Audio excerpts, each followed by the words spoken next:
સુરતના પાલ વિસ્તારમાં આવેલ સુમન મુદ્રા આવાસમાં એક રિક્ષા ચાલકે પત્ની સાથેના વારંવારના ઝઘડાથી કંટાળી આપઘાતનો પ્રયાસ કર્યો. કરી દીધી અને એવો ઢોંગ કર્યો કે તેમને ગંભીર ઈજા થઈ છે. બંને ભાઈઓને વાતોમાં એવી રીતે ગૂંચવી નાખ્યા કે તેમનું ધ્યાન કાર પરથી હટી ગયું.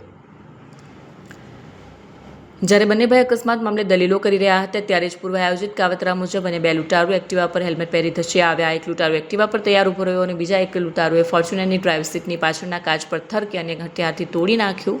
કાચ તૂટતાની સાથે અંદર રાખેલી 35 લાખ ભરેલી બેગ ઉપાડીને ફરાર થયા. Sona apartment building number 5 room number 208. કાલે જે ઘટના બની હતી, શું ઘટના બની હતી, તમને ક્યારે કોલ આવ્યો? ઘટના બની હતી ને તે એ લોકોનું બધી માફી પત્ર બધા ભેગા થઈને માફી માંગતા હતા.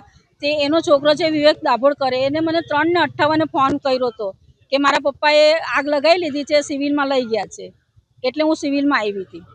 તમને જ્યારે સિવિલમાં તમે આવ્યા તો તમે શું જોયું? હું સિવિલમાં આવી ને તો એને છે ને તો બધા લોચા કાઢતા હતા અને નામ નહોતું લખાયું કે ભાઈ સંતોષ છે એમ.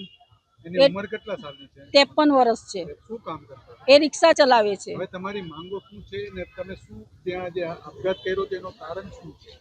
આપઘાત કરવાનું કારણ એટલું જ છે કે આ લોકોને એમ કહેતો હતો ને કે ભાઈ પૈસા આપો, તો આ લોકો પૈસા નહીં આપવાના હતા ને તો પછી આને આટલો ટોર્ચર નહોતો કરવો કે ભાઈ અમે ટોર્ચર કરતા હતા કે અમે તને નથી રાખવાના, અમારે તારી જોડે રહેવું જ નથી. આ વસ્તુ આ લોકો બોલી ને એમાં આને આ બધું કરી લીધું છે. એની સંતાનો કેટલી? સંતાનો 2 છોકરીઓ અને 1 છોકરો છે.